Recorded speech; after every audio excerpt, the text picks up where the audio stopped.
Hello, hello, hello. Tiffany here. Welcome to my quilting life, where I am not in my quilting room. I am in Becca's from Becca.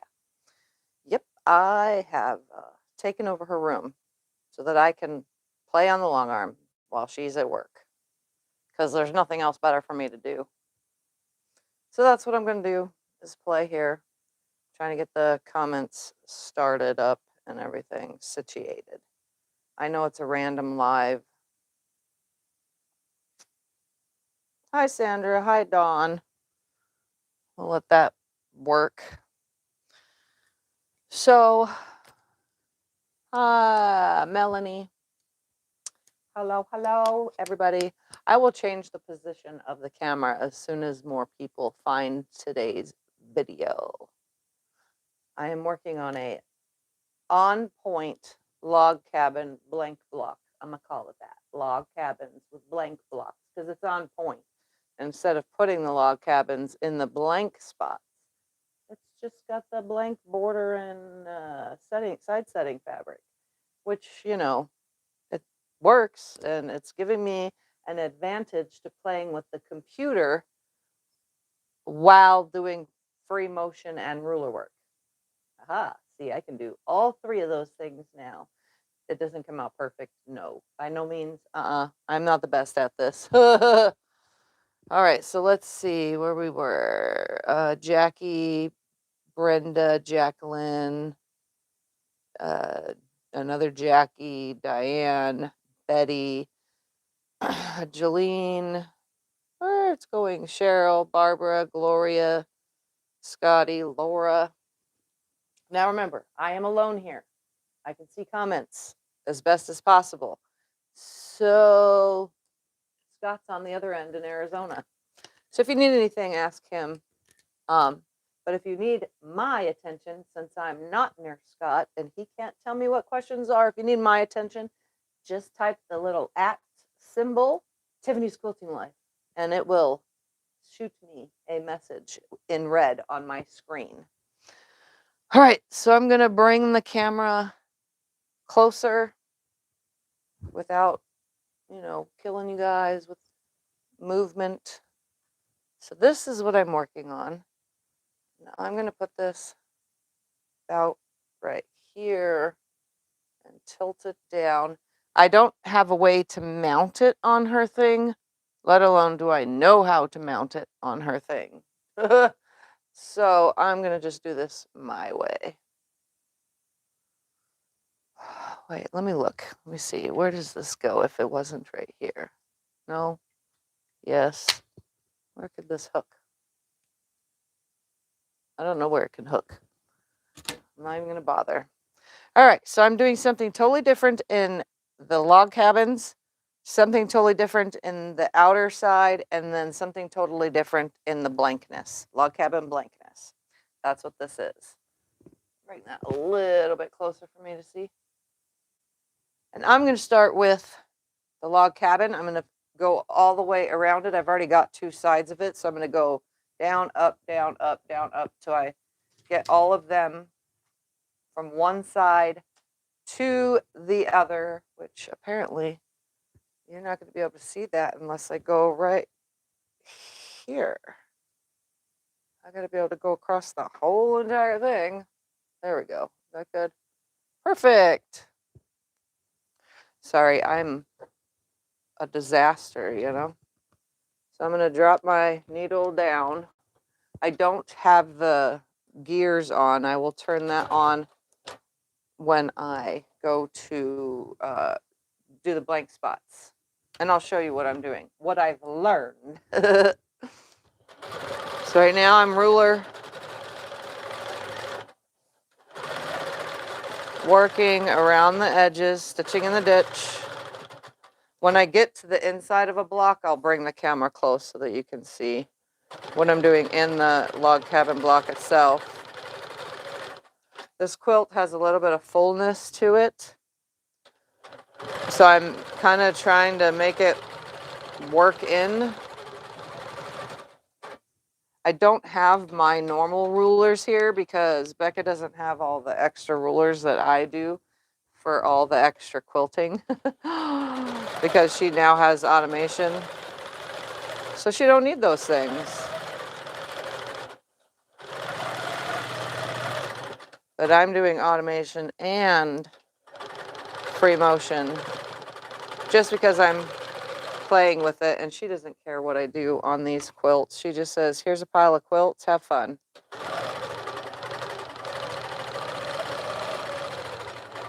So I'm making everything work. Somehow, some way.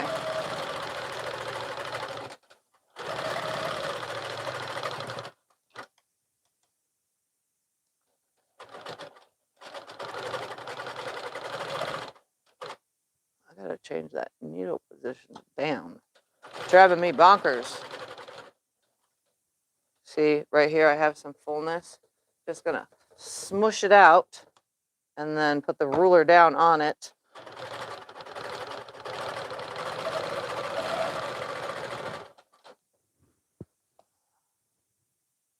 Welcome everybody that has joined. Hello, hello, hello. All right, I know it's not a normal live for me, but I figured I said to you guys that I would go live whenever I can while I'm here. Because Becca is at work and I have nothing else better to do than to quilt. Woo, sewing things.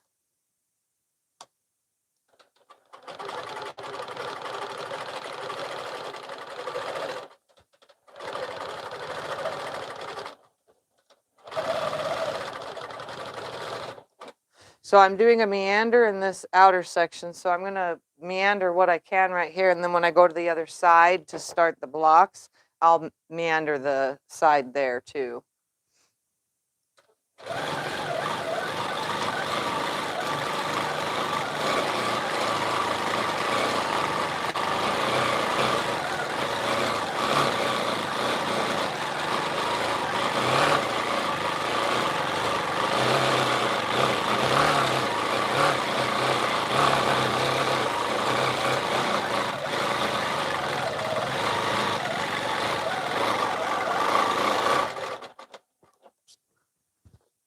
The ruler base and the clamps aren't friends. She doesn't have anything for me to use to hold it up.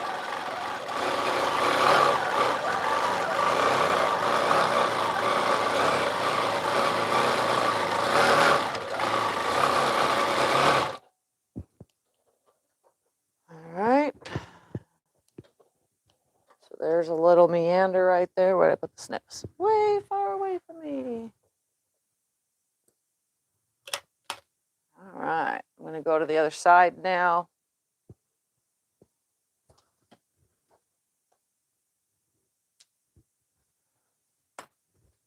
Bring you over here. Camera's gonna move. I'll try not to hit it.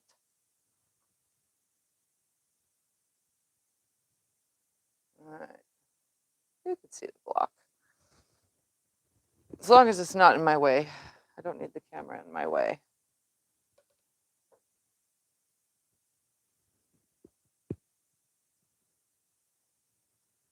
Hopefully everybody's having a lovely Friday. Is that what today is? Today's Friday, I think, yeah. It's Friday.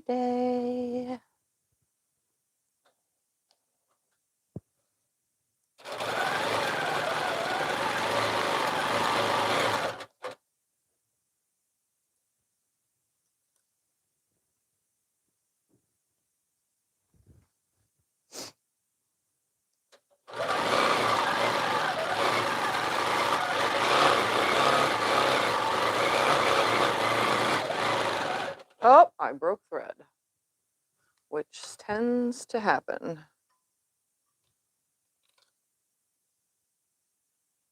It's probably because I'm out of bobbin, maybe. I don't know. We'll check it. Nope. Getting low, though.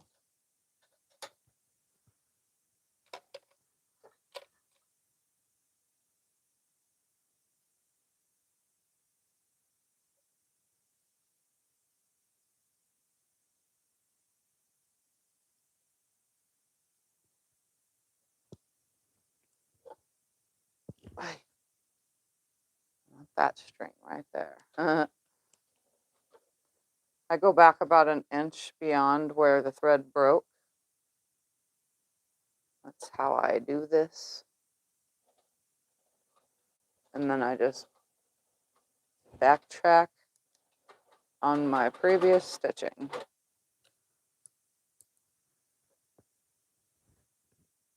And I'm going to hold these side clamps up and out of my way while I finish this meander.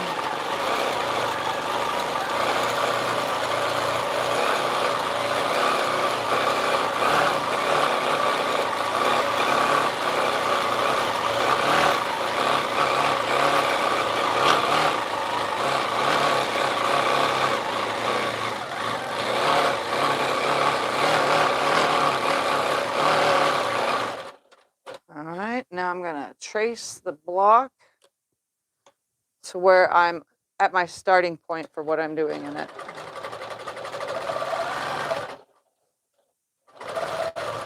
So the first thing I'm going to do is stitch a 1/4 inch away from the edge of the outer side and then the inner side of the outer block.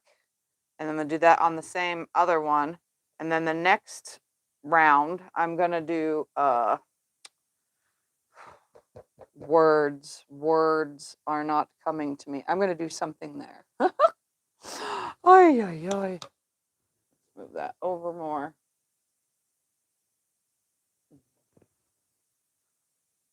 I want to get a few rulers and learn how to do ruler work.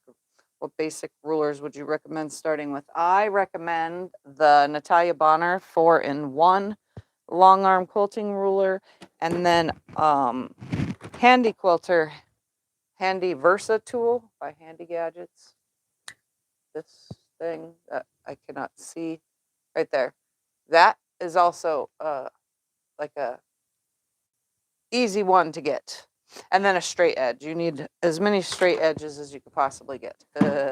I know. You just need a long one. Even if you don't have a lot of space, you can get the slim, which is Angela Walters.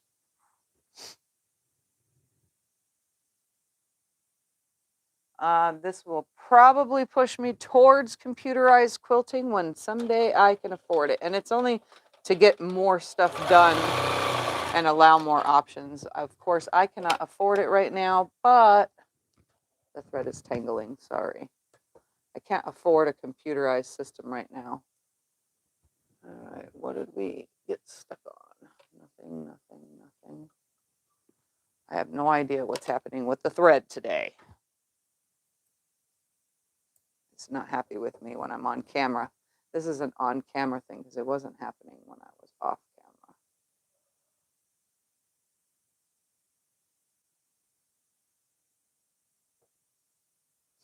As soon as I press go.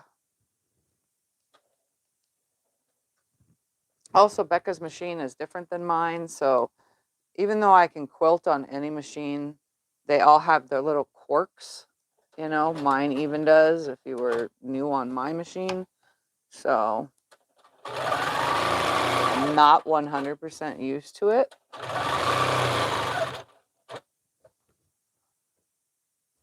I'm going to check the tension since the thread has broke a few times real quick. My head is going under the quilt.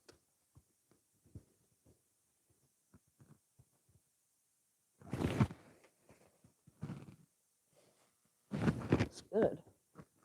Trim a thread while I'm under there, though. All right, here we go.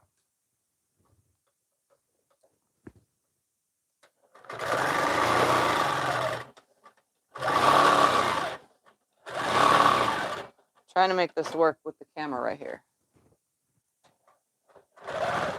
And then I'm going to go a 1/4 inch on the inner side now, which is the foot space away from the ruler.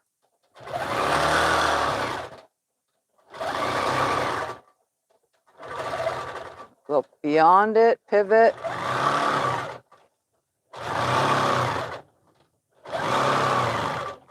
Now I'm going to go through this whole thing real quick on the white side. or the light side. It's not white. It's actually baby blue.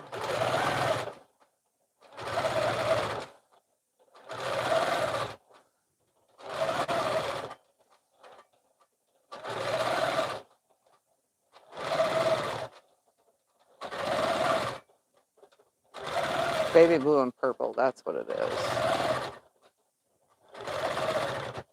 Now I'm going to go on the outer side of this and then the inner side.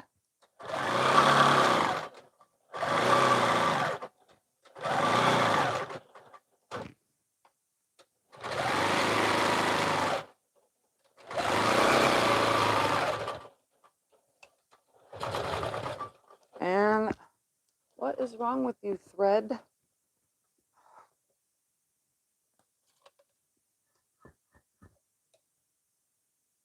Not sure what just happened here, but it is stuck.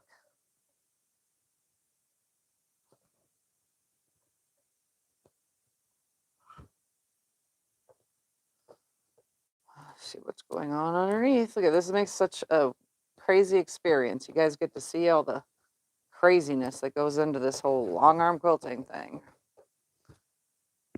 I spent a few hours trying to get her tension correct the other day. It knocked itself off. Didn't make a mess.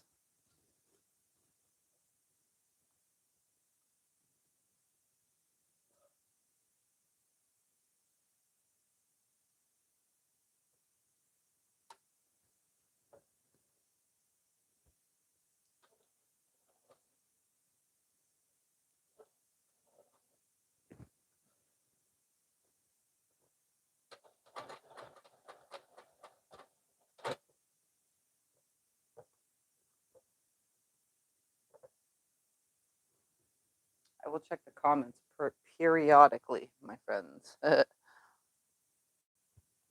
Okay. Let's see, where were we? Let's see, she's on for years, we can't afford it, plus we both agree her work is better. Thank you, Scott. Let's see. Setup like this is over $20,000 for this machine and computerized quilting on it. Just to add computerized to my machine at home is $10,000 more, and I paid $10,000 for it to start, so you get the picture. It's very expensive to have a computerized system, but you can make payments on stuff like this. That's pretty sure that's what Becca is doing. A lot of people make their payments on it.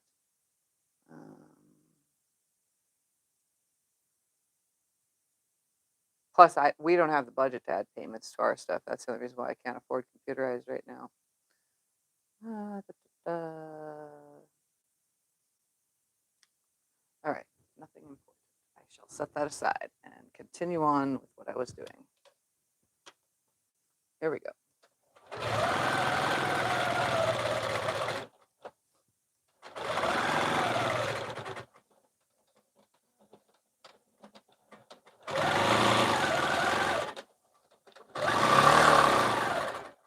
All right.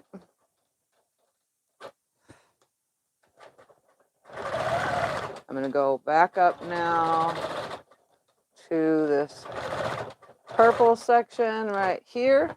I'm skipping the second segment because that's going to get not ribbon candy, wishbone. Oh my goodness. I can't think while I'm here because you know when you're not in your normal quilting space, nothing works out in your brain. It's actually a thing. When you're not in your normal zone.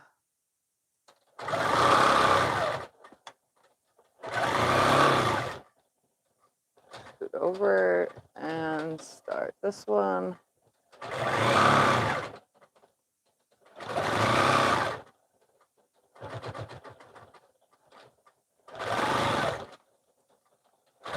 And then I'm going to go around the center block only. And I'm going to come over and start my lovely wishbone thing that I'm doing. see if I can't.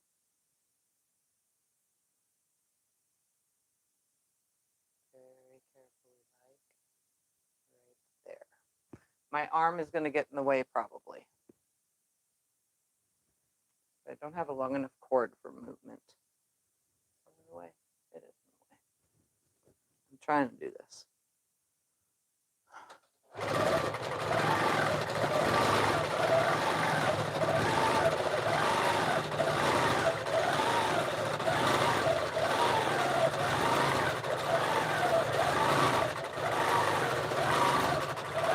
My wishbone is going to come out and then rechange directions.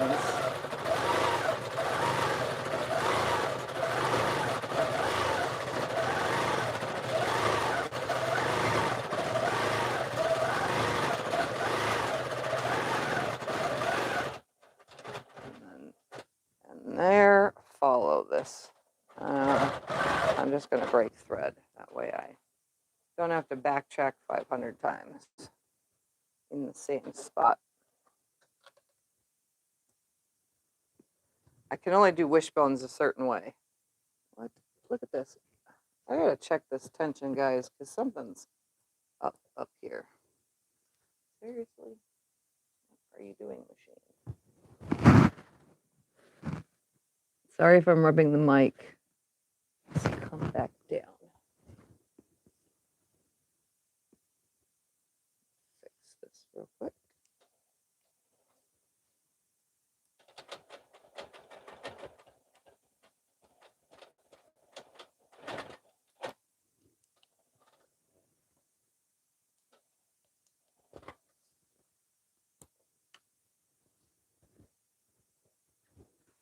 This machine gets out of tension a lot faster than mine does, and I'm not sure why.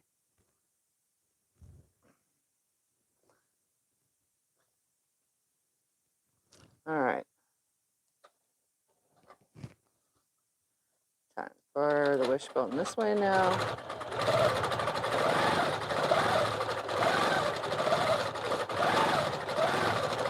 What am I doing?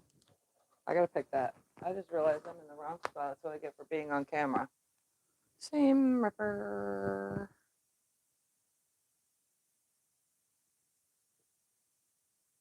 This is what happens when I'm on live stream. Now you guys know why we don't long arm quilt live. I just do it while videoing instead.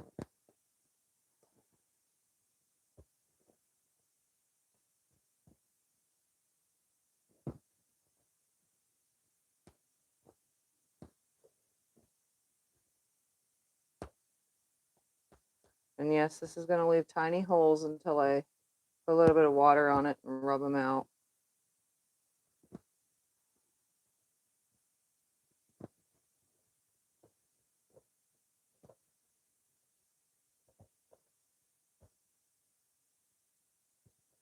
Bring this over here so I can see it again.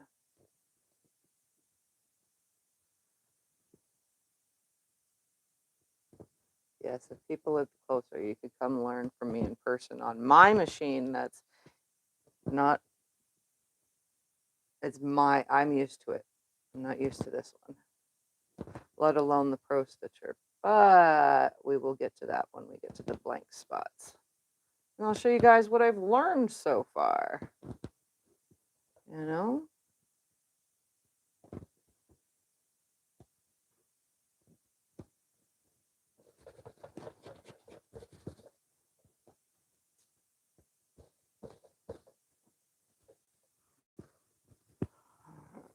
Let me just take this thread and get rid of it before all these little pieces end up on the floor.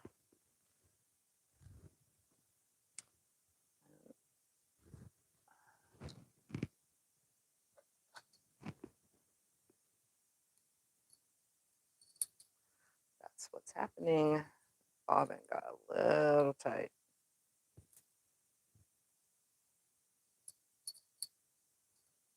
Lifting out of my hand.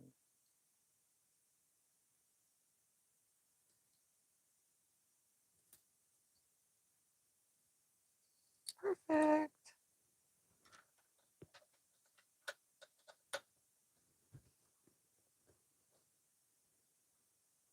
Now let's go to the place where I was supposed to start.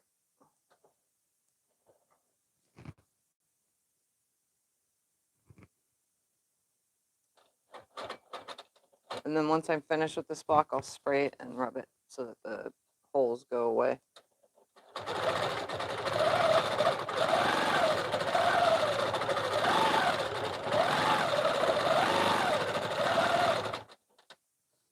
Feels messed up.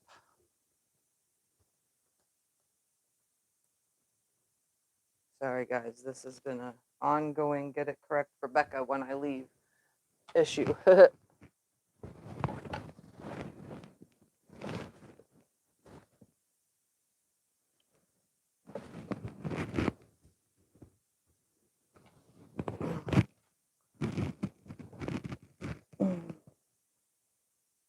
even see it. I'm hoping that it's good.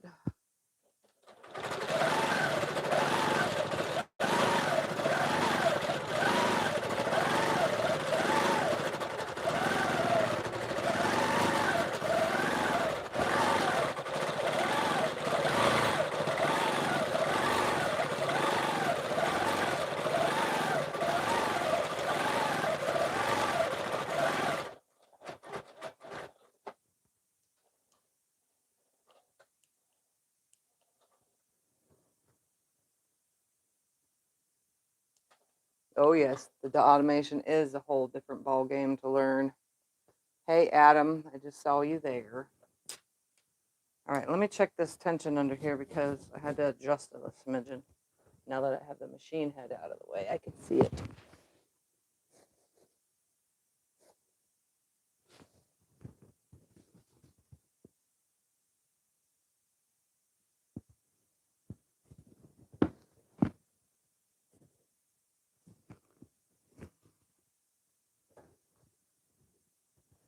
All right, moving on.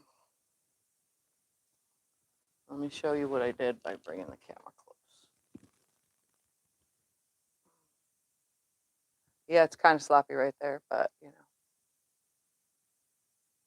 this one looks a lot better. But I am going in different angles, so sometimes it's not perfect. Next.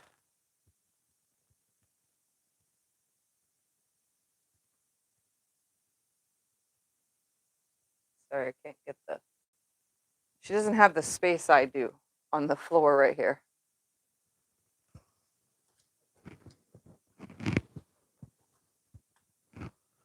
All right, I went around. Now I just need to do all the things.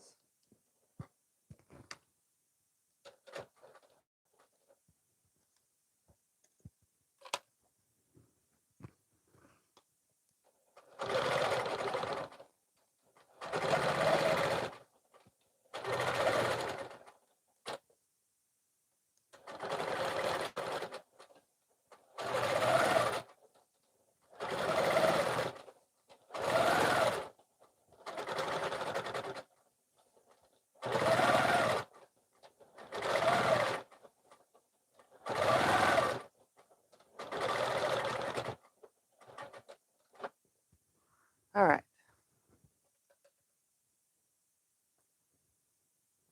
I'm going to go under one more time real quick and make sure that these straight lines look good too. No, they do not. What the heck is wrong with this thing? Ugh. The tension was great last night on 2 quilts that I did, and now all of a sudden it's all messed up again.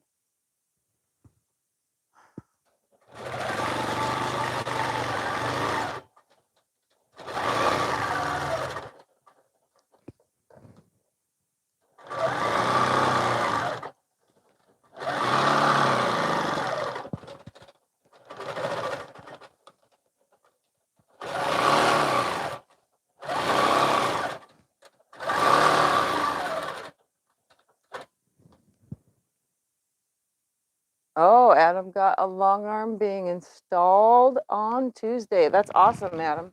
I'm happy for you. It's wonderful to have a long arm.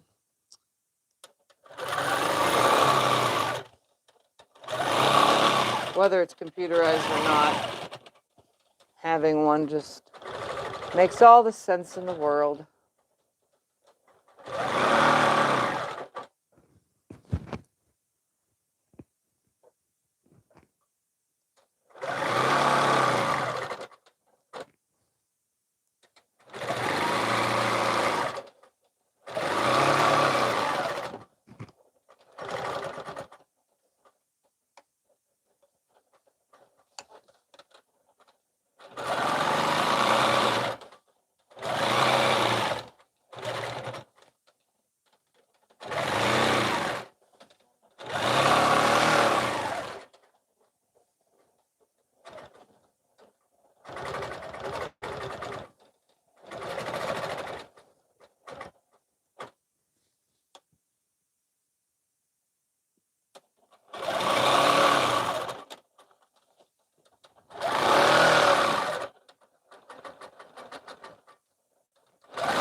Currently has a 10-foot brace that he uses his teal on.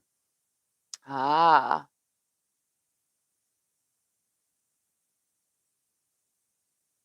I'm going to take some classes with a Longarm educator. I have free classes. Just go watch my videos. All right, now let's do this again. Which way have I been going? Maybe that's the reason. Let me try going this direction first.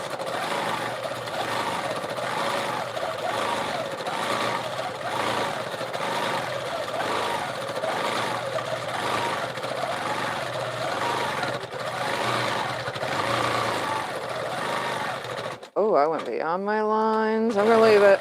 Just leave it. Like I said, Becca doesn't care what I do to these quilts. She just wants them quilted. So it's okay, whatever it is that I'm going to do. Or make the littlest mistakes because I'm not used to this machine.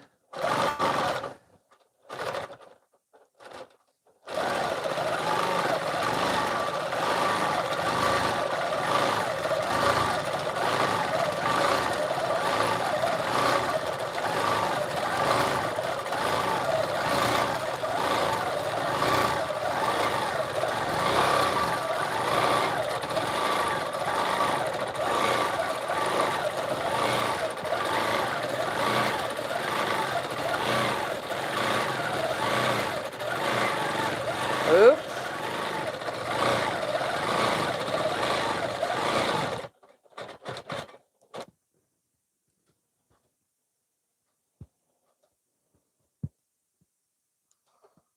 Two down.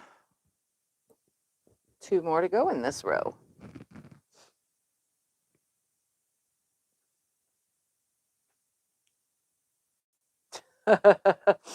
I figured you have if you're going to get a long arm. I have so many videos, Adam, that you can learn how to do all sorts of things. All right, we are on to the third. Right. I feel like when the camera is zoomed in, it's not as, there's a word for it, not as anti-shaky. Yes, we did get to meet. I missed you at QuiltCon this year. It was way more packed than last year. Place is a madhouse. All right, here we go.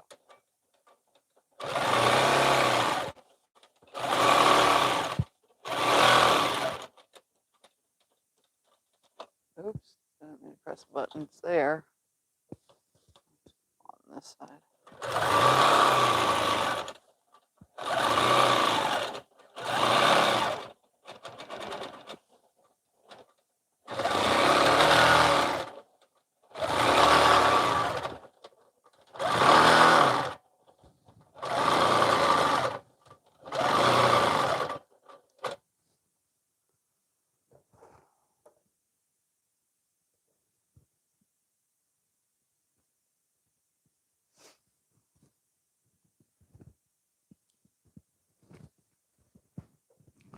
Look at that real quick. It's a little bit better than it was, but it is not perfect.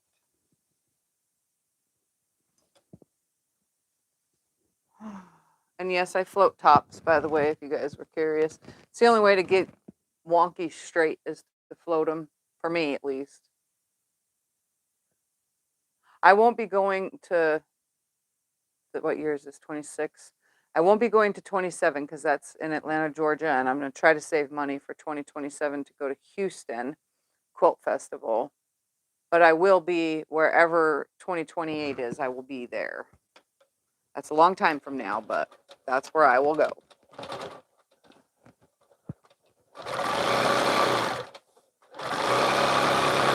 I'm not even sure if they announced where the 2028 is even going to be.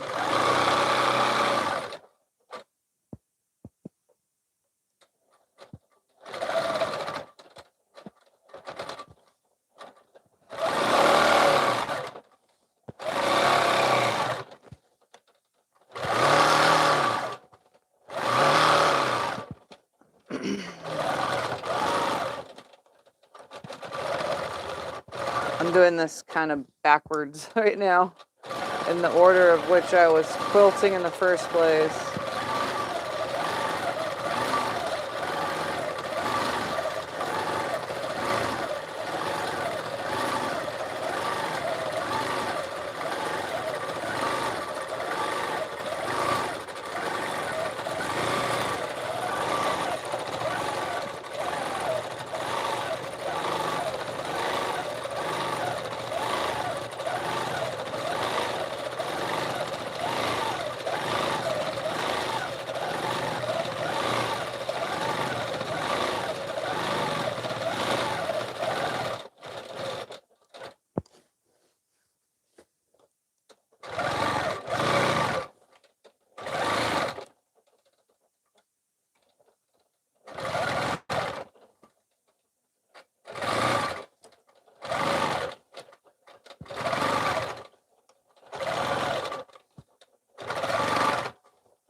Of course I miss Thumper.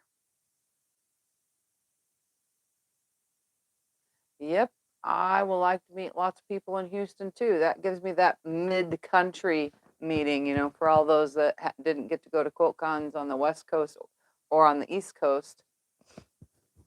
The Houston is the Houston International Quilt Show, and it's probably in November of next year. Not well, it'll be in probably November of this year too, but in November of next year as well. Oh, let's just show you what I did. I did a lot better on the twist on this one than I did on the previous one. You get used to them after a while when you quilt like this. You get used to all the different things you're doing. All I'm doing really is creating texture. I mean, it doesn't matter if it's perfect or whatever. We just want the texture that's created. I need a sip of water.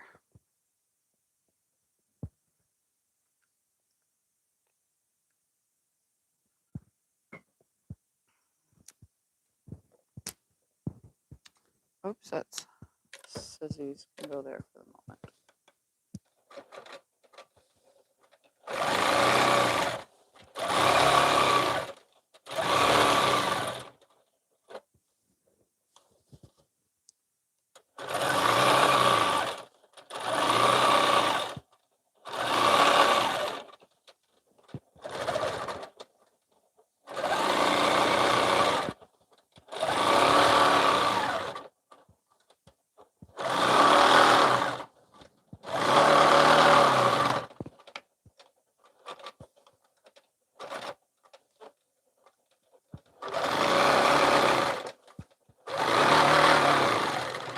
Oops, I didn't mean to go all the way to the end. I don't want to pick it out either.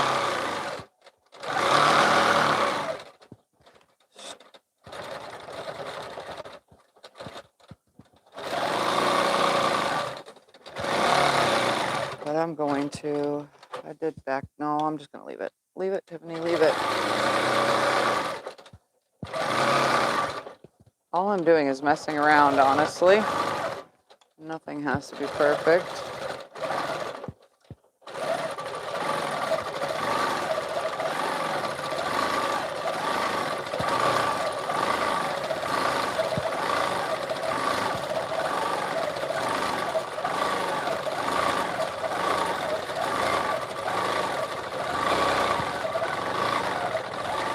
Am I out of bobbin? Yep, out of bobbin. I heard that. Why has it always got to happen during a good flow? All right, let me get another bobbin.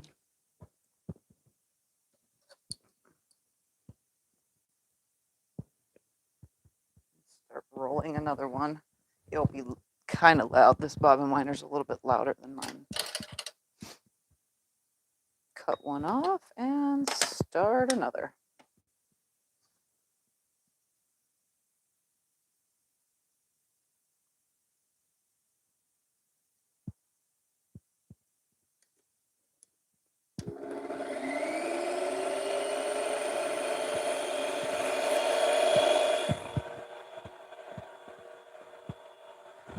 Sorry guys, 2 seconds.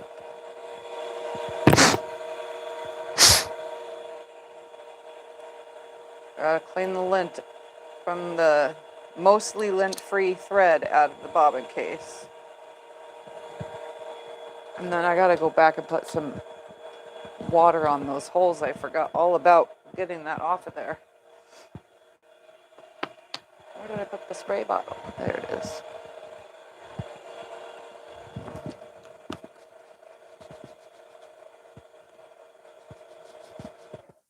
Alright, they have not set the dates for 2027, but usually late October, early November. Yeah, I kind of figured. They're expanding the show to include other crafts, which I'm not fond of, but it's happening. Hey, yeah, I know. Welcome anybody who's joining. All right. Where was I now? Right in the turn. I probably should pick this whole thing out because that's where the bobbin was running out and it looks kind of junky. It looks kind of messed up. We'll go over that same spot, hopefully. I don't always backtrack very well, but that's super loose.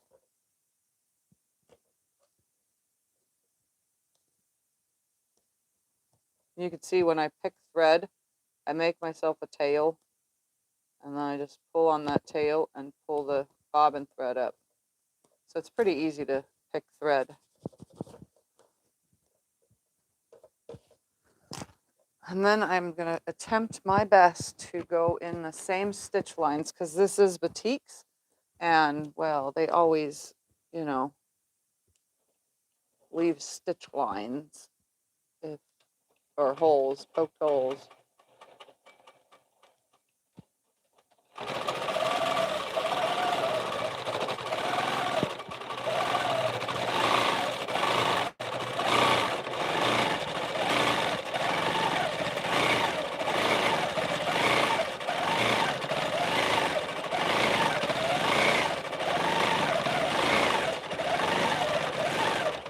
And I'm telling you right now, this one's tension is messed up again. Every time I change the bobbins don't wind any different.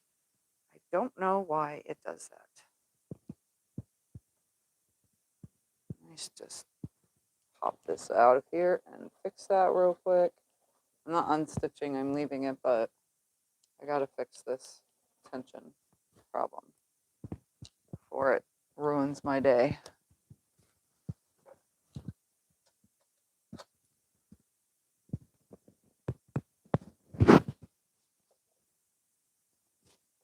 Needs to come back to the top. Make sure this is good. Oh, it feels amazing. A little, little tiny bit loose. I hope the sweatshirt I'm wearing isn't rubbing on the mic too much. I have no other choice though. It's cold here.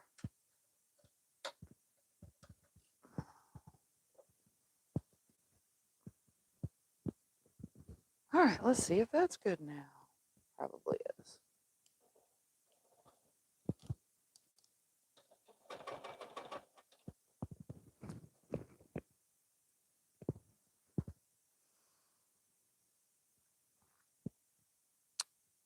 Looking forward to seeing you too, Mary. Woohoo! Probably last year showed a lot more people than the year before. 11. So this year it's the 12th through 15th for the Houston Quilt Festival. Okay. Did the holes wash out? Yes, they did. I just spray a little bit of water and then rub it like that, and the holes go away. And they wash out too. Once you wash it and throw it through the dryer and all that, it'll go away on its own. Yes, I'm keeping myself very busy. You want to see how busy? Here, we're going to take a break from this quilting machine that's driving me nuts. And zoom out. Sorry, guys. Zooming out doesn't work all that great. Okay. I'm going to face myself over this direction. And I'm going to show you all the things I've done. How about that?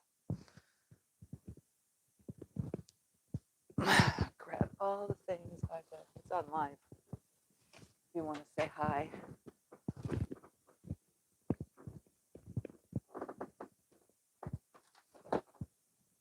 Really? Okay.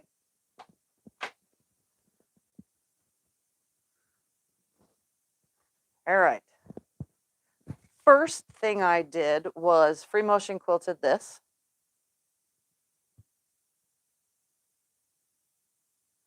Let me get closer. Now, this was the first attempt because I'm not used to her, her system. So it's not as I would do on my own machine, obviously.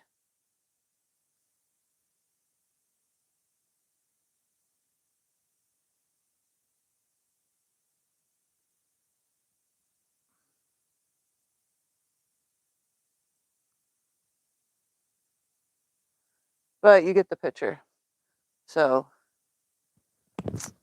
I can't even see what I'm showing you.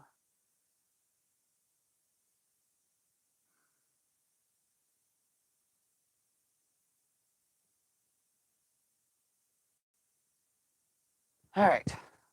And then this is the back. So you can see all the quilting on the back.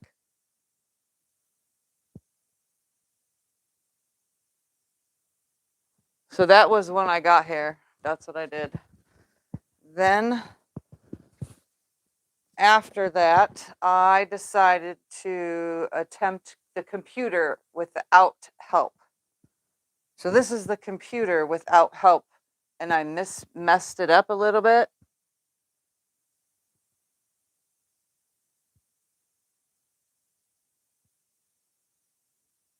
Only because I couldn't figure out how to realign a row when, this is the back, when I lost the space. So that took me a minute to figure out too.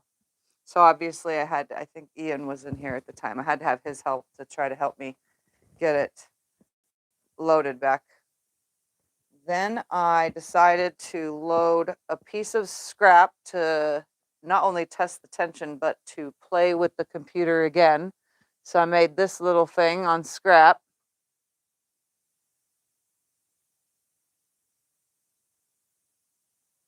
It's cute. And then I also played with this one. I did 2 different designs on this one. So I made an outer design and then I inserted a little design in it into the center. So this is just me messing around with the computer, trying to learn how to use it. This I had no help with at all because I figured this part out, you know. So it has a little like dove in the middle. Trying to see if it shows up. Anyways, then flip the pile over.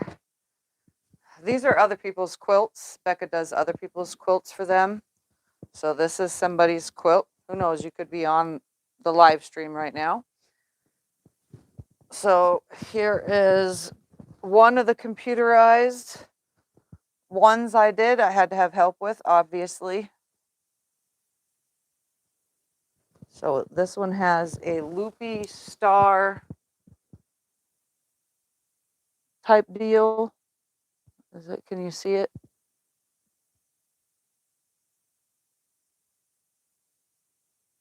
Loopy stars. Right there. There you go. So I did this whole thing. You really can't see, I mean, you can kind of see that, but it's a busy back, so it's hard to see the quilting on the back. So I did this, but I did have help.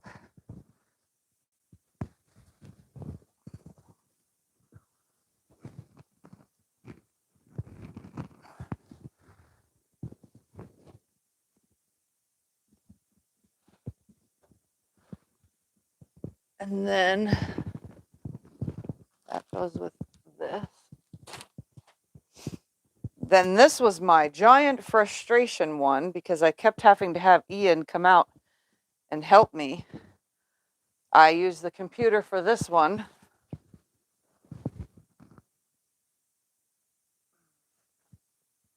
So I did a design, a floral thing with swirl.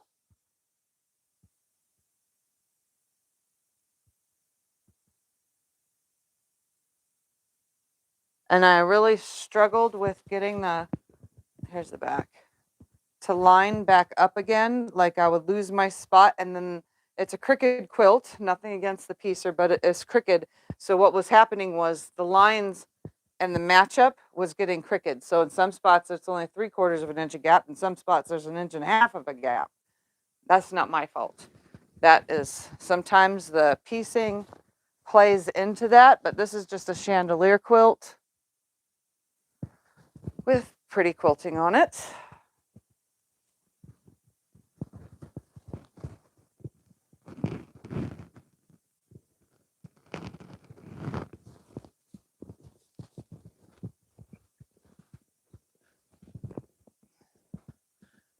So then I got frustrated and said, oh, I'm done with this computer stuff. Whoo-wee, I do so much easier and don't rely on anybody else. If I could just quilt it myself. So that's what I did with this one. I just didn't use automation. This is somebody else's quilt, by the way. I think this is a square. I'm not sure, but this is it. On this one, I just quilted hearts.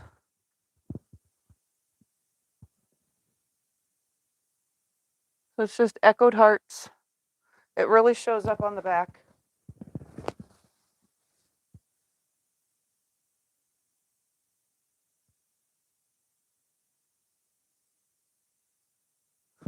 And then this was loaded at the same time as another quilt.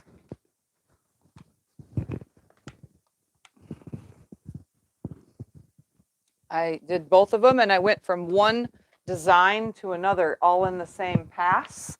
So that one I did the hearts, and this was connected to it. This is one of Becca's. It's just one of her throw together donation things. And then I did my own thing on this. So I did this. Like I said, it was next, so I kept switching designs. So this one has little bees, loops, and flowers. I mean, who needs a computer, right? See, there's a little bee right there. He looks like a computerized bee, but he is not a computerized bee. Neither is that one. This is all me. So sometimes, you know, like Scott says, I really don't need a computer, and I'll show you. There's a block on this. Oh, I'm not going to get that far. I did the computer piece in the blank spot, and it kept stitching in the wrong spot. So I decided to stitch the second one without the computer by tracing my visual field on the thing. So I was able to do it on my own, but it's not very good. But I tried.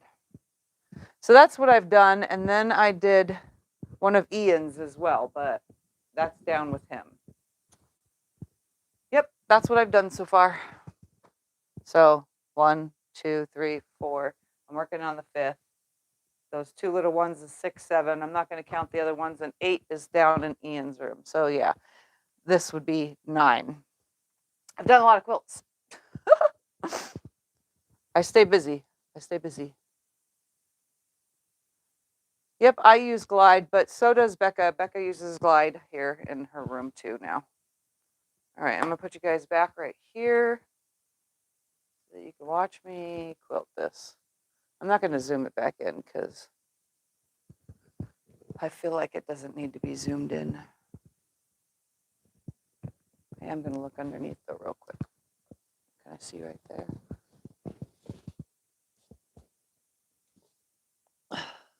No matter what I do, I can't get this tension good, so. Oh, yeah. I'm going to have to play on scraps again.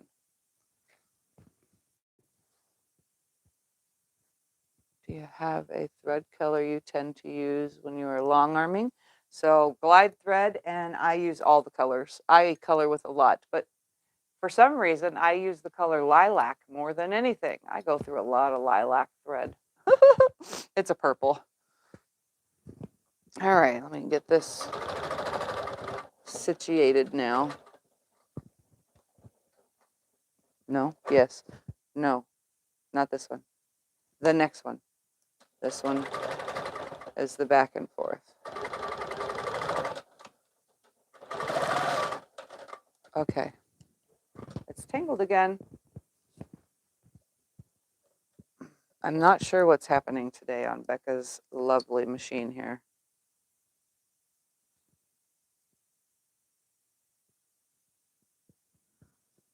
Unfill this bobbin just a little.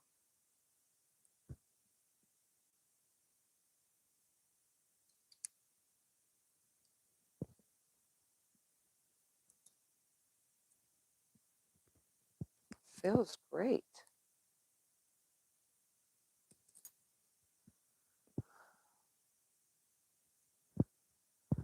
I had the tension so perfect, and then it got messed up, and then it was perfect again.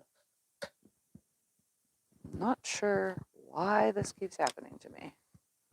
Because I'm in foreign land. That's what it is. In a place that I don't belong because it's not my own room. That's, oh, wow, that really tangled. I got to clip this, guys. It really made a tangly tangle mess under here. You can just stare at the nothingness while I cut all this tangly tangled. bobbin.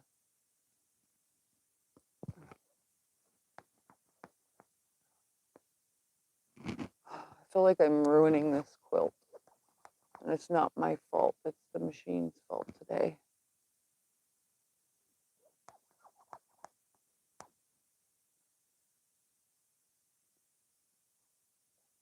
Okay. I'll probably have to go under again just after I start this over.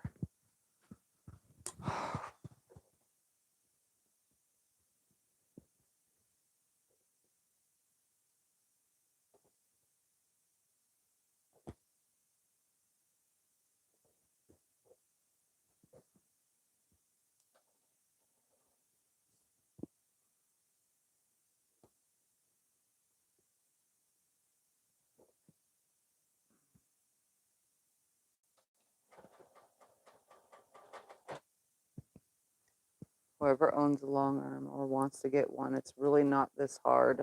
This is just a machine issue that keeps happening.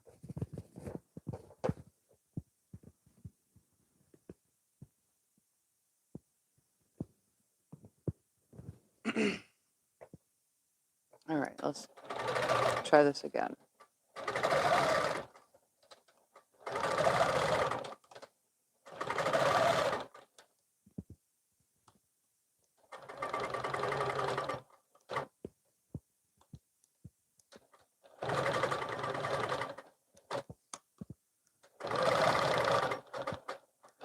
You know what I need to do? I need to grab my little scrap piece real quick and check the tension.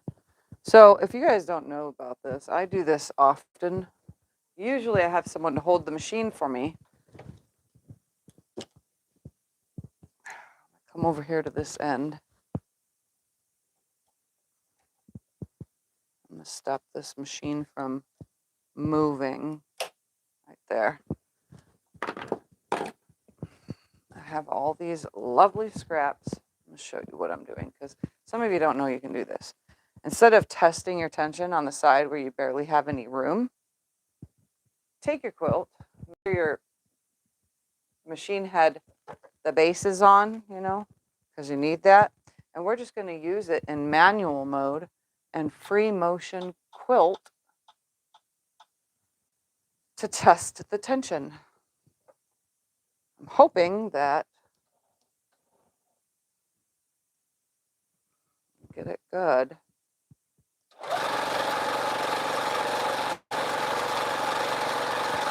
So it needs to come down a little.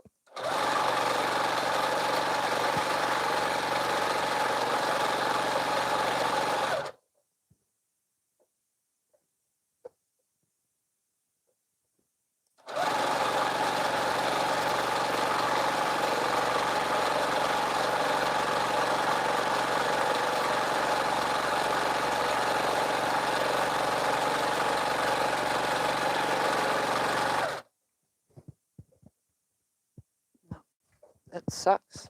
What is happening? Let me snip this. I left them way over there. So here's a little tip, you know, if you guys want to test your tension and get it correct. I'm going to be here forever now trying to get this right again. I'm not sure why or what's happening, but it's happening.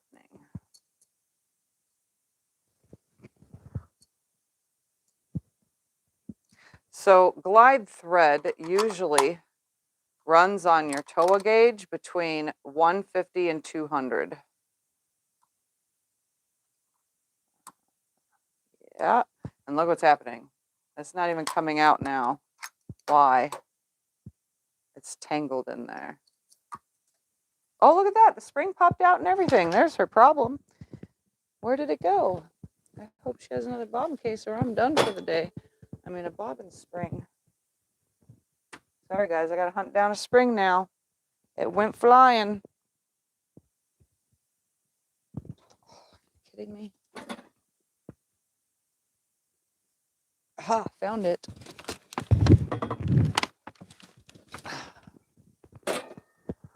Not sure why it's popped out, but it popped out.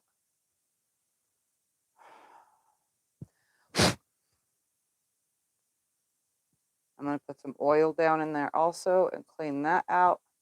The bobbin area. The spring snapped back in here.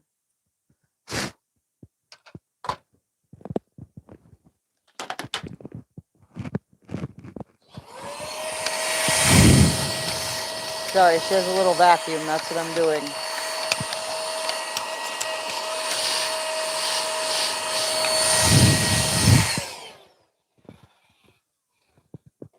I need a piece of batting. Oh, there's tissue. That'll work.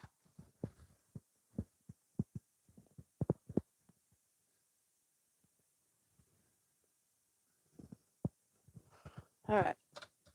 I'm going to clean out a line in the bobbin case. I'm going to like go around it really good because if there's anything nicking it, that's probably why I've been struggling.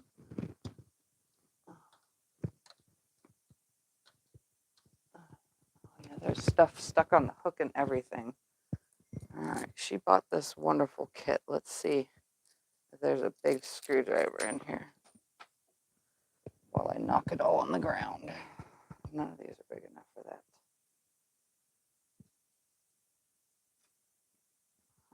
Nope, nope, nope. I'm gonna go look in the little tool thing and see if I can't find the flathead for this. I'm pretty sure I'm seeing what the problem is on this machine now.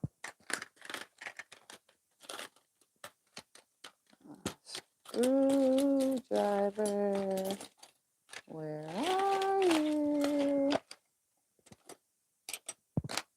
Every other tool but the tool I need. This might work. Nope, not good enough.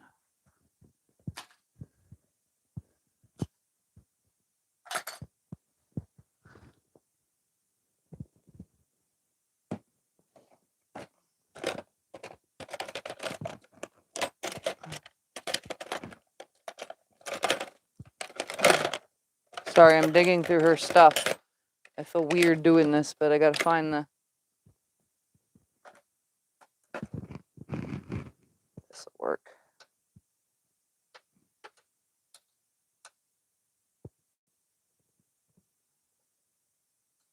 Come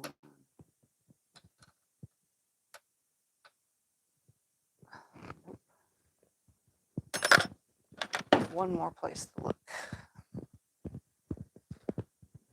I know this is not the kind of live you guys were hoping for. Sorry about that in advance.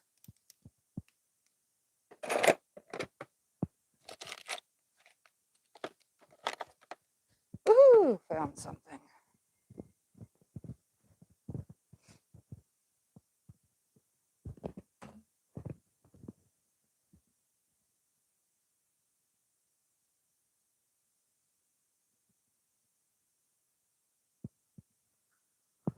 All right.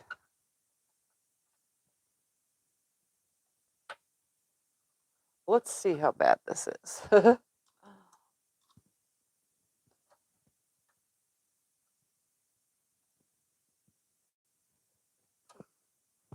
So this is just like taking the needle plate off of your regular sewing machine. Move that out of the way.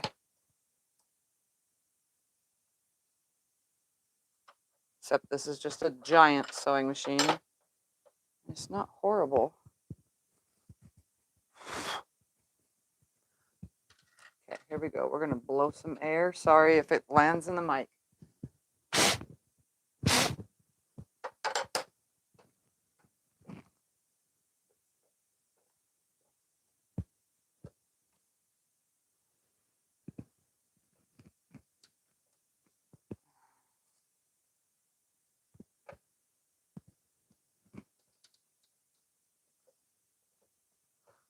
All right, now I'm going in the back real quick to spin this, to clean it.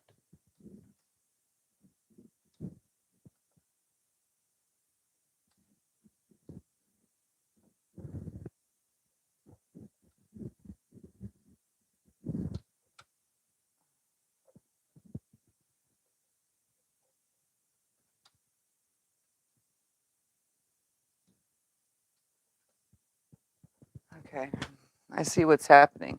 I don't know if you guys can see this, but oops, let me turn it. There is thread stuck in the hook. Literally. I don't even know if my fingers are going to get that out. A piece of paper or something to slide in that.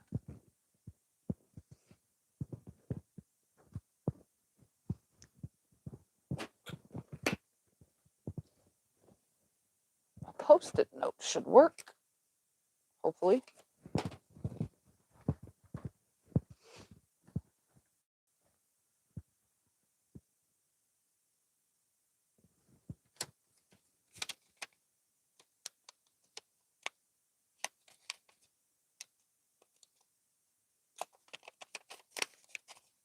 Just need the paper to get under it.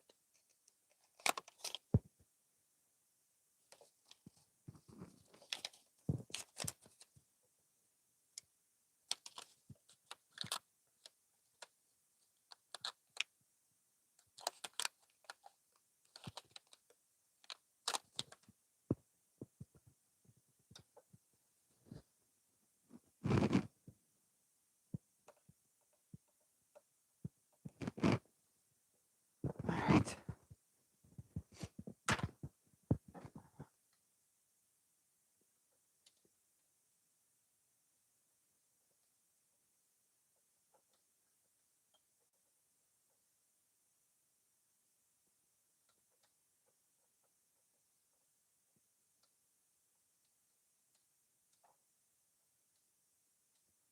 And yes, I do all this with the machine on when you're doing whatever you're supposed to do with the machine off, but I just do it with it on. I'm used to where everything lands. So that's clean, that's clean. All right.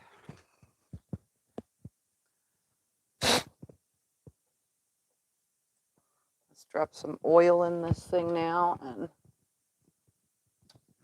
run it. So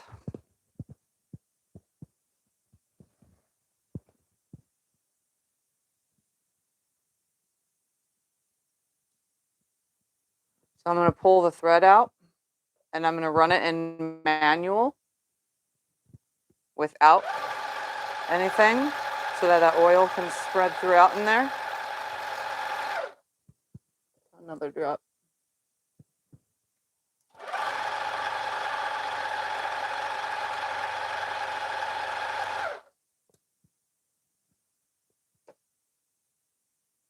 One more back here. Go. Sorry, I'm blocking the view.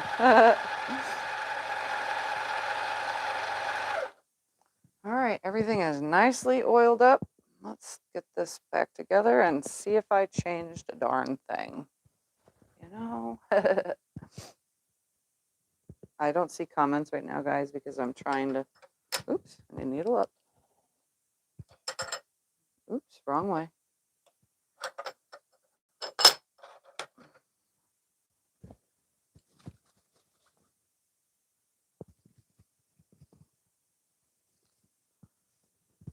I have oily fingers. It's getting all over everything.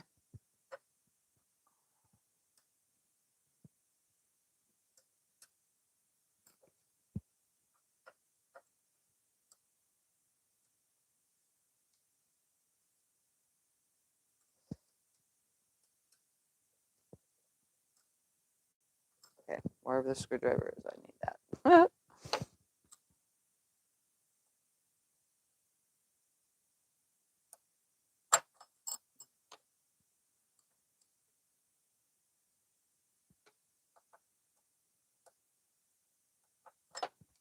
Get one started and then put the other one in and then tighten them.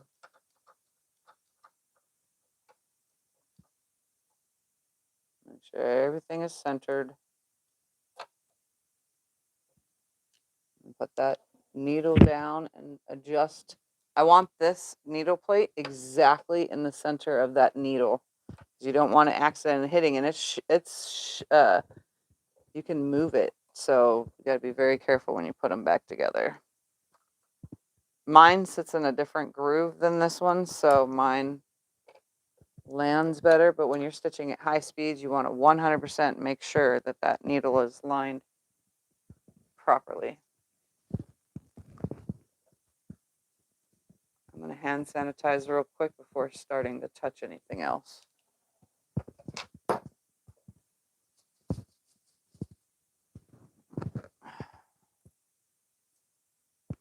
way I don't get oily fingers all over everything. All right.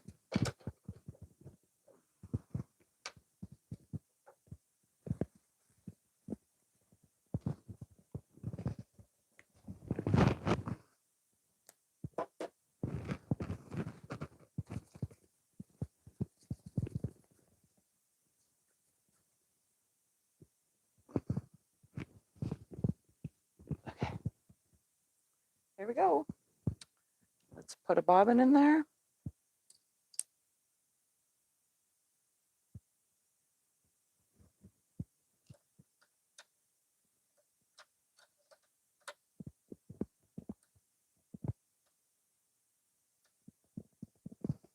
Let's thread the needle.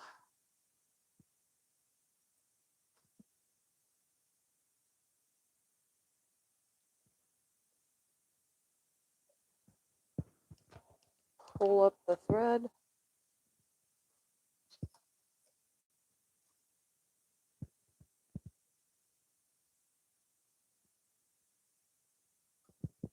Kidding me?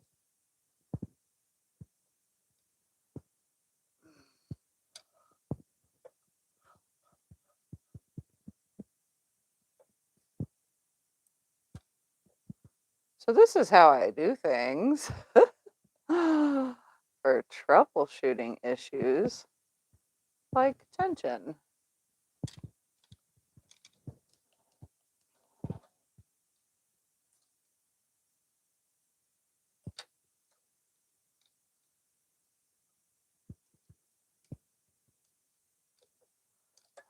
And I just changed the needle, so this is a fresh needle. All right.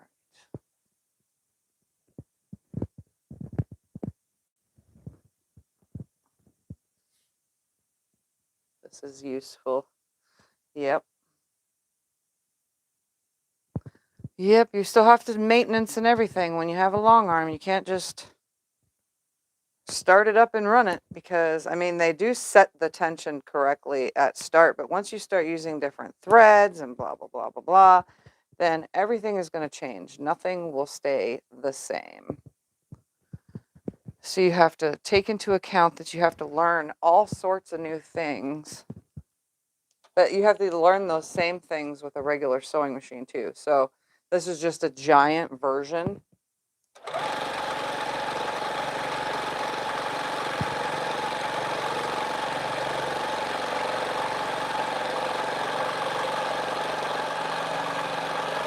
Machine is moving on me. Gotta try just a hand.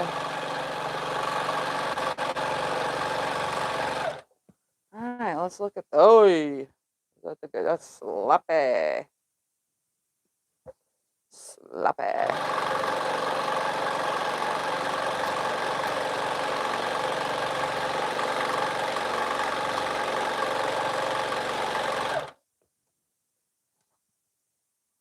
Even sloppier.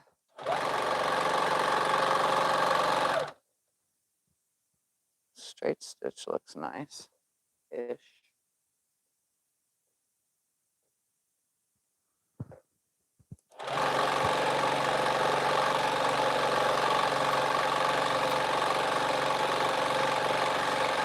Circles and zigzags are how you test your tension. So I need to bring the tension, the top thread back up because it's poking through on the bottom just ever so slightly.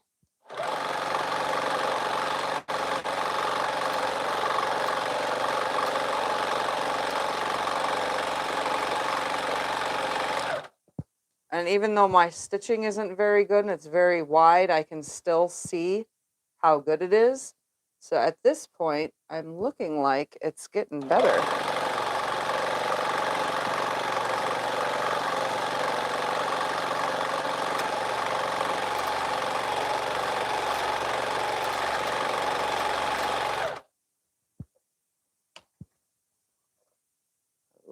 good. I'm wondering, let's go up just a smidgen more.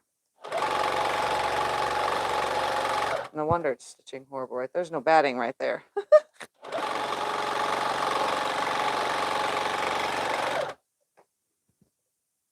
That looks good. And for a final test, one more time, I'll just grab a new piece. I made all these little pieces to do this with because I knew that this machine was having some wonky times, you know.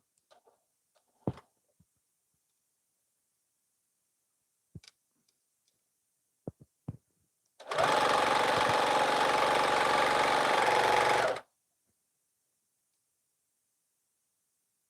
little bit higher and then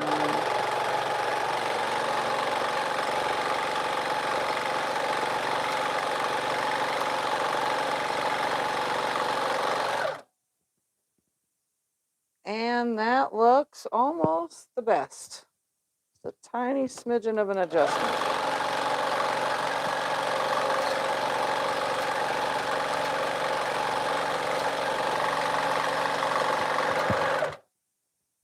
Perfect. See? You know, it just takes a little bit of time to get all this aligned. And also, you got to take into consideration certain fabrics, like this one, is a lot rougher and denser than what's on the back of the current quilt, which is the grunge, Moda grunge backing fabric, which is kind of like a silky feeling to it. Do I have a scrap of it right here?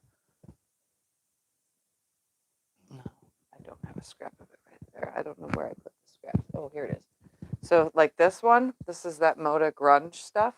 This is like really silky, and this is rough.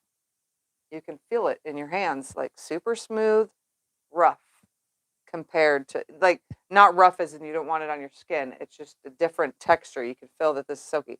So when I get to this fabric, as opposed to this, or going from this to this, the tension is going to change. So I don't know if you guys knew this or not.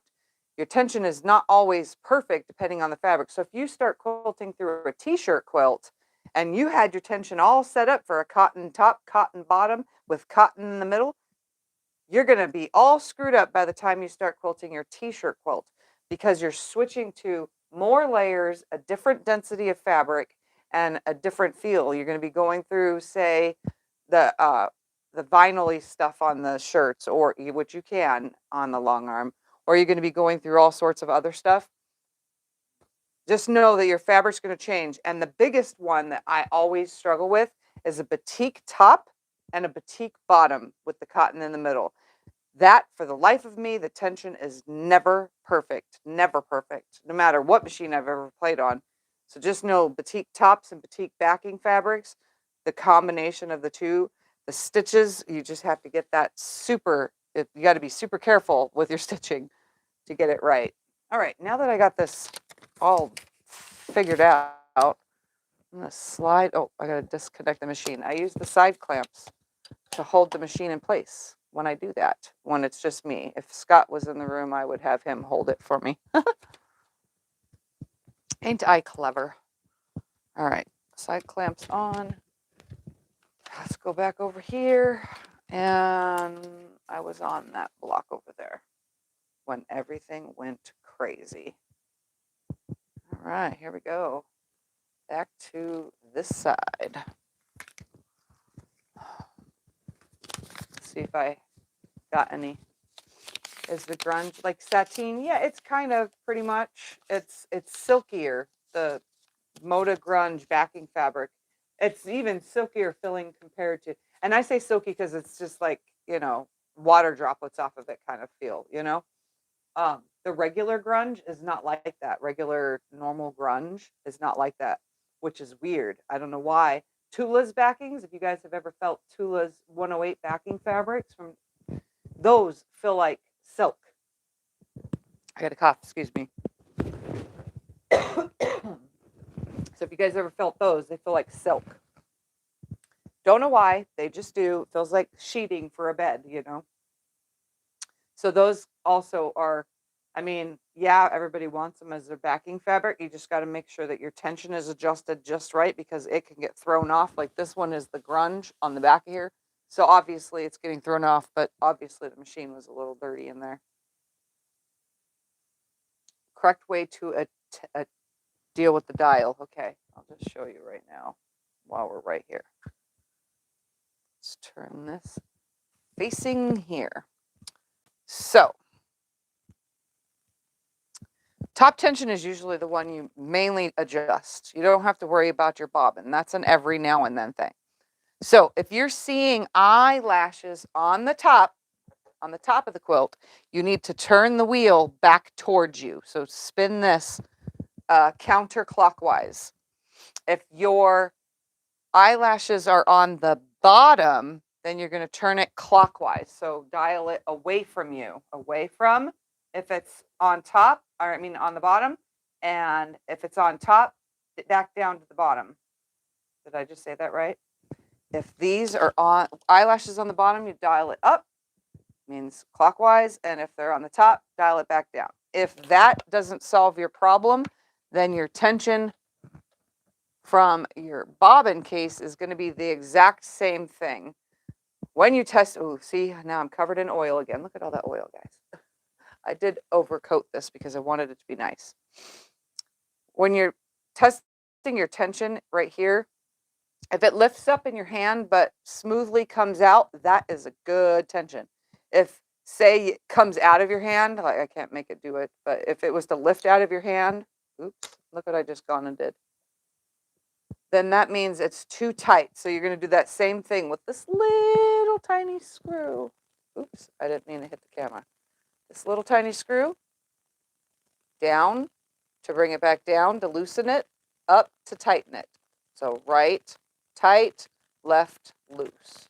Right, tight, left, loose.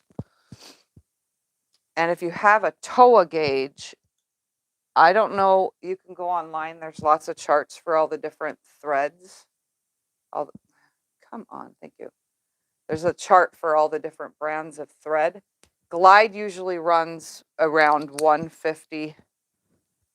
Again, like I said, between 150 and 200.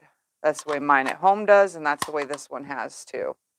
So you just put it in your gauge and pull. So this one's about 200. See? I'm pulling on it. It's right where it needs to be. So it's like right at 200. Oops, there you can see. And like I said, it's between 150 and 200. I'm giving a tight pull. So that's a good tension for your bobbin, for glide thread. Once you get that correct, they usually come correct. If it comes correct, don't mess with it. Just leave the darn thing alone. All right, I got to hand sanitize one more time because this oil. Hand sanitizers and tissues help get it off my fingers. She has paper towels in here, so it works perfect. All right, so that's how that works. And then threading, all long arms are going to be about the same. They all have little holes that you, they have little holes that you go through. They always have a hook that runs on top of the tension discs.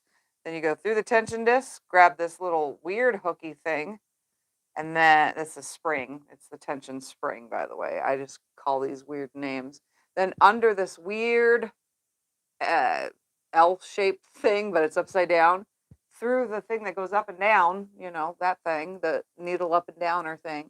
Then they always go through some kind of, you know, loop-de-loop thing, and then they always go right before the needle and right through the needle.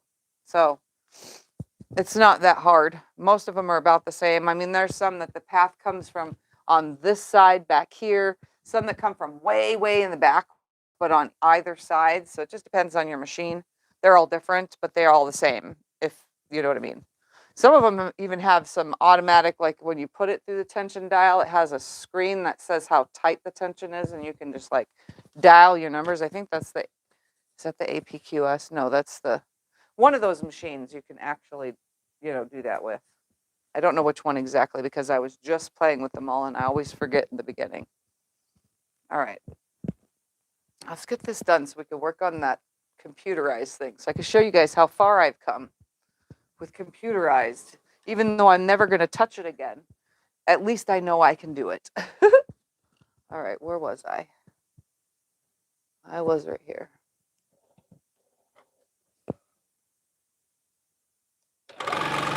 Oh, I'm not. Nope, I don't use manual for that.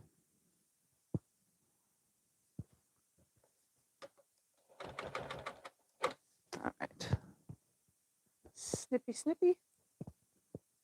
I hope all those little tricks help for you guys that are new to this kind of stuff.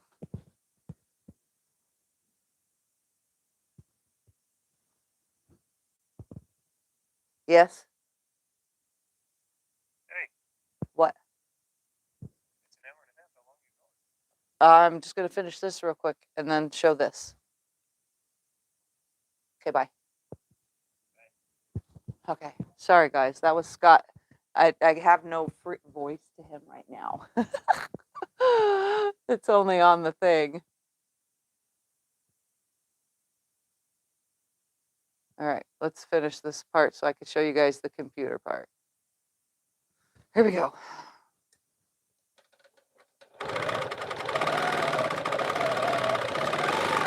Sounds different because it's all nice and clean. Feels different when it's all clean too.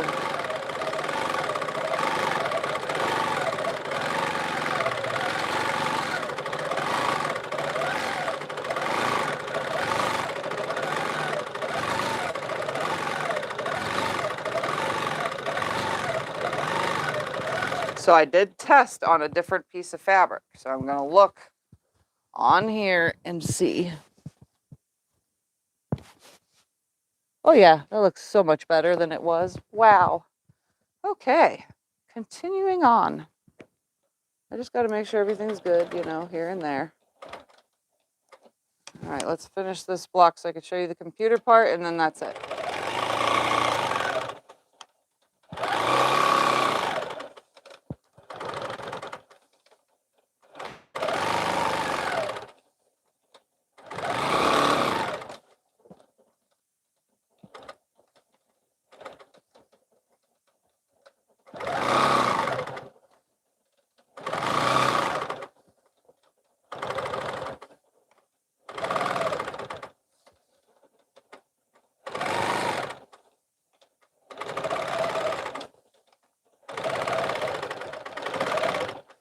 Again, this machine is not my normal machine, so once you try different machines, they're all going to feel different. They're all going to work differently, even though the same concept.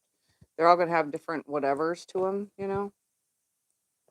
All right, I'm going to advance it, and I'm going to do one of these blocks and show you guys how I'm doing that. Gotta move this out of the way, though.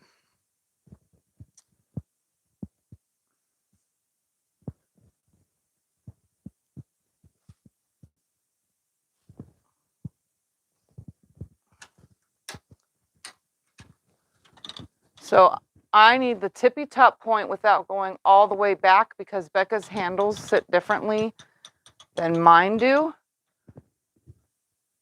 All right, about there. And then I'm going to tighten this and check to see if I got the whole point to point of this piece in here. Point and point. Perfect. Now I'm going to just straighten it out, baste it, and get started. And I'll show you guys what I've learned.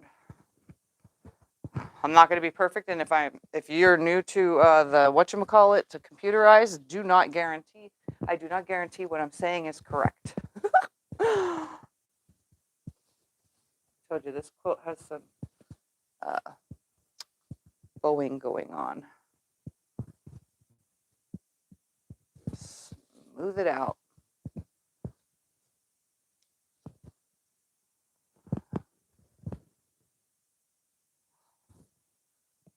Wow, it's super shifting. There. Pull that back that way. Go back to base.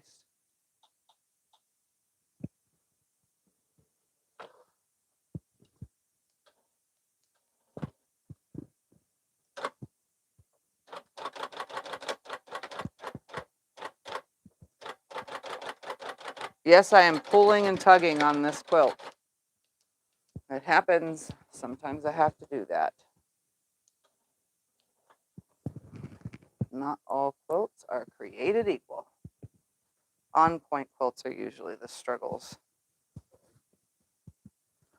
All right, I'm gonna bring this over here, base this side real quick, and then I will bring the camera over.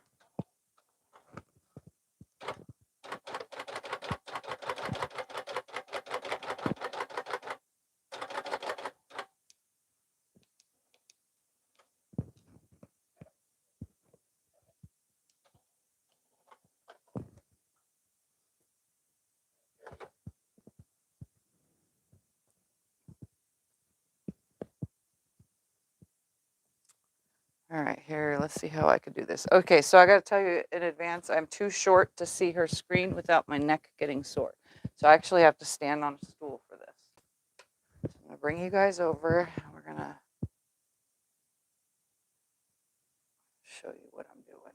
So here's the blank block. I'm going to fill that in. First, I'm going to show you my screen. I should stitch it first too. Put you on the screen for a second. Let me go around the two sides just so that everything's nice and flat of the one block. And I'll get this one done and then we'll work on the thing. Just gonna make this work because it's messed up.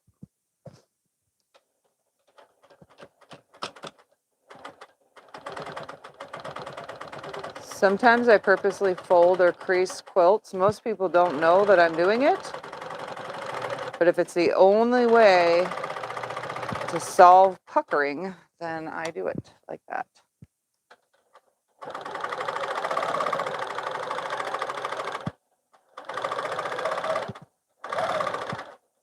I have some puckering. I got to forcefully pucker it. And then I just stitch over the puckered part.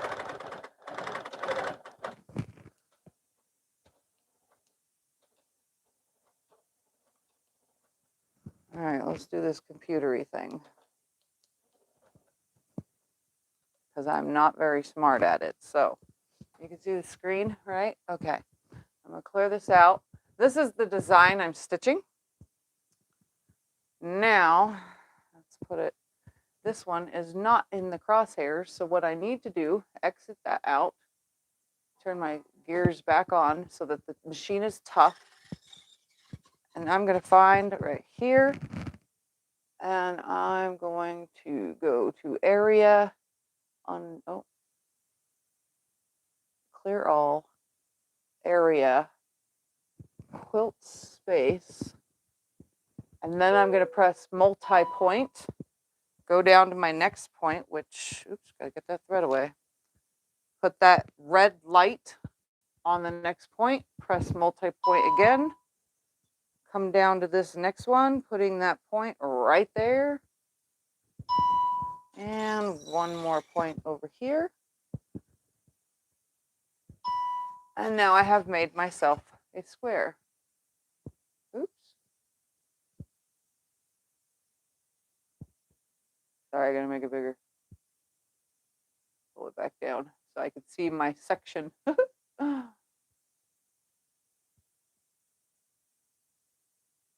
Still not used to it.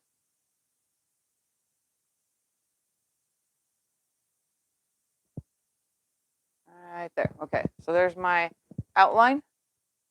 You see that? Now I'm going to stand on the stool for this because I can't see. So now I'm going to go to File, Design, open up my thingamabobber. I'm going to place it in the circle. I'm going to modify it. This is what I've learned, so I got to do it quickly or else my brain forgets. So I'm going to bring it to where it's almost center, resize it. I'm going to take the width to where this is stretched to there and that's stretched to there. It's going to have to go up a little. We're going to have to skew it too because it's kind of funky. I'm going to take the height up. Down a little, down a little, down.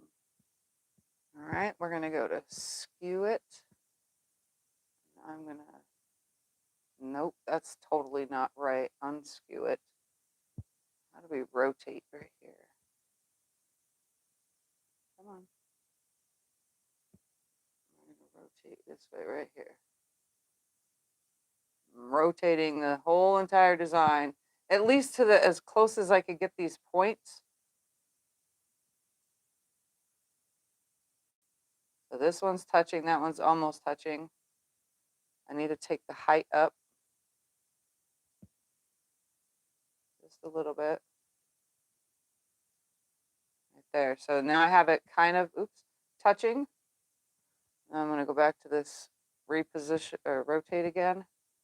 Take it just a little bit more so that the points are as close to the corners as possible.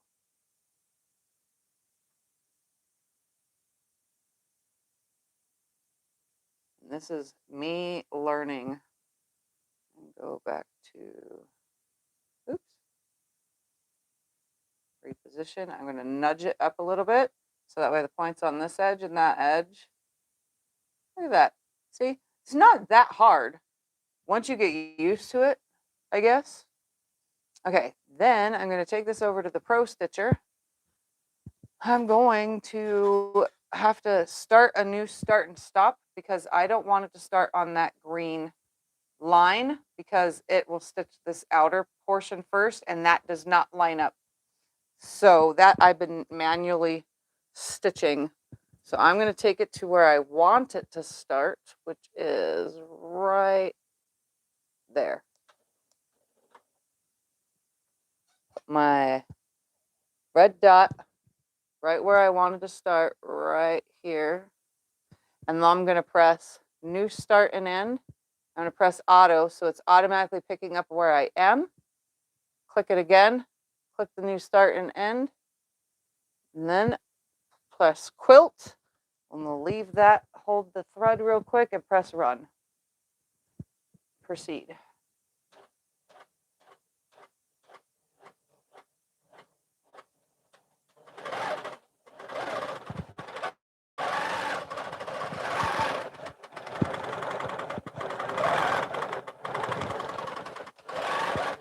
All right, and then we'll take you down so you can see it stitching.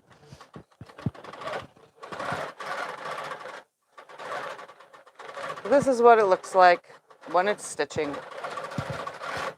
And then on the screen, you can see it highlights it in yellow where you're at.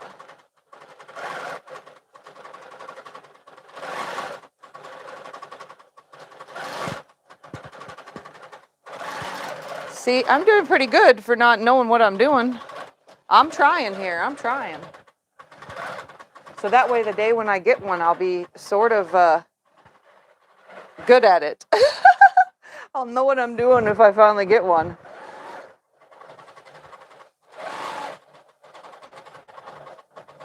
Yeah, this is a Handy Quilter Amara. It's a 20-inch. Yep. It literally says HQ Amara 20 on it. So see how there's some fullness? I'm not going to mess with any of that. I'm also making sure it's stitching where it's supposed to, which it is.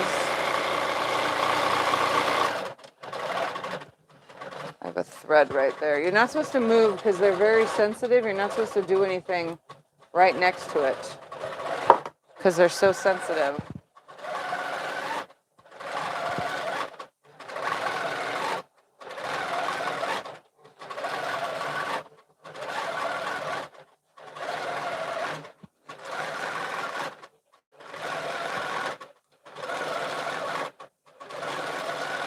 See?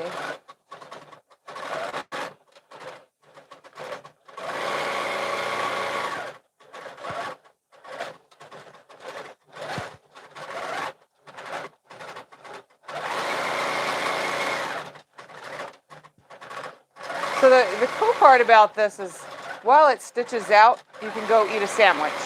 Or you can, while you're having the machine stitch, you can go put on another cup of coffee. Or, you know what I mean? You don't have to babysit it the whole time. You just have to watch for thread breaks and stuff like that. which I had one yesterday and I had to run in and the ground was so wet I had it all over my shoes and I made a mess on the floor. Not yesterday, the day before.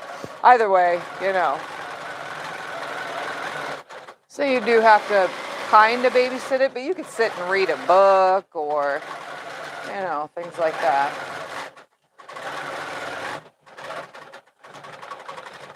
For me, it would be the ability to catch up and allow my clients to have more options because I obviously can't, you know,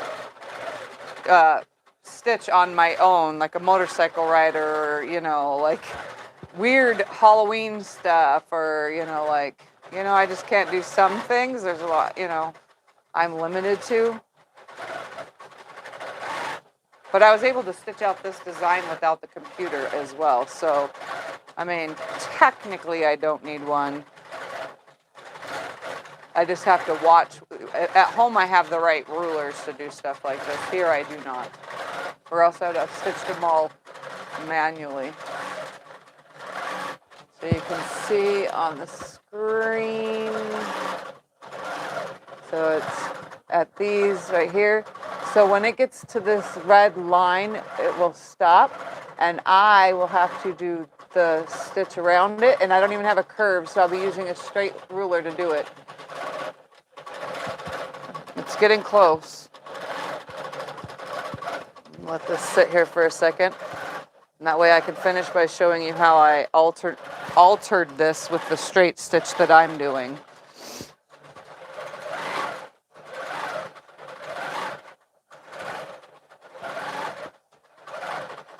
I learned it quickly, but I still have struggles with some stuff. Because I forget what button to press. That's the thing. Like, that's how I messed up the other quilt when I was lining it up because I was having struggles. But, you know, if I had more time on it, I would learn it pretty quick. Maybe. So it does stitch a little bit slower when it's doing detailed work. This is the last row of it, and then I'll manually stitch what I need to stitch.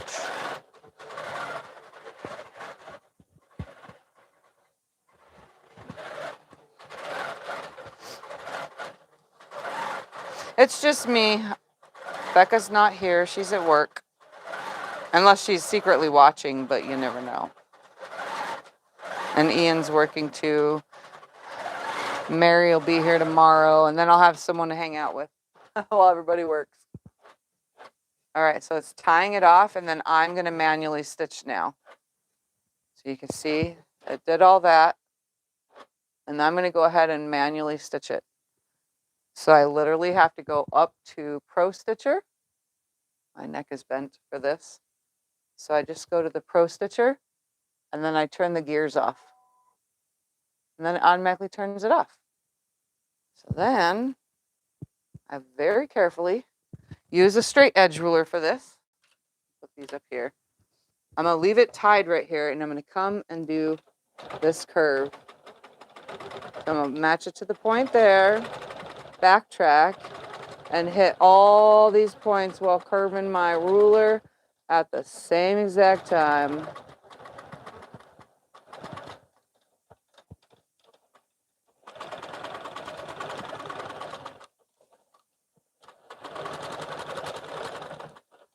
Okay, so there's one.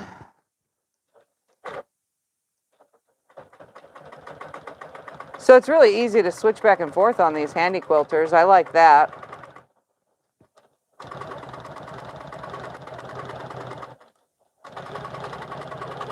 Yeah, for some reason when I start moving the design, this part doesn't line up and then it just stitches over and I had to rip it out the few times I've done it now. So I just decided, you know what, I'm gonna manually stitch that part. And I go slow. I'm aiming for the edge, just like the design would have had it. All right. And I just watch where my needle is going and landing. So this is a free motion and computerized quilt all at the same time. That's kind of what I like, having the two things. All right, I'm going to tie it off and show you, and then we'll get ready to end today's video. So if you have any questions, you might as well ask them now. And if you're watching this as a replay, then ask away in the comments section. Let me put the lighting about right there. I'm going to hold this over. So first we'll look at the screen to see the original design has the black around it. And it's okay that I moved it because I'm going to be doing another block. I started it not with that. So now I have gone through and added it without the curved ruler. See? Touching every point, or else the design itself from moving it and squirming it, this line would have been on top of the feathers. It didn't line up right. So I was picking out my first one wondering, what the heck did I do? It's not what I did. It's just when you change the size and shape of a design. So, and under here, if you can see under there, that's the block that I did all my own without the computer. I didn't, use a computer for that. I was trying to replicate the design, and I did pretty good without having a curved ruler, only using this straight ruler. So there's that. All right, let me put this here. Oops. Sorry, guys. This is the sucky part about being my own camera person today. All right, any questions before I get off of here? Nothing. I see nothing. So I am going to go ahead and just work on this some more. I got 2 more of these to do, and then I got to fill some meander in and the sides, and then advance again until I get all the way to the bottom. And I'm going to work this fullness in along the way. It should come out right. So ruler drop. Did it fall? No, it's right here. All right, guys. Well, thank you for hanging out with me on this random live. If I go live again, I leave here on Tuesday, but in the morning. So technically, I only have from now until Monday to do anything. So I'm going to finish this up. I'll see you guys later. Bye.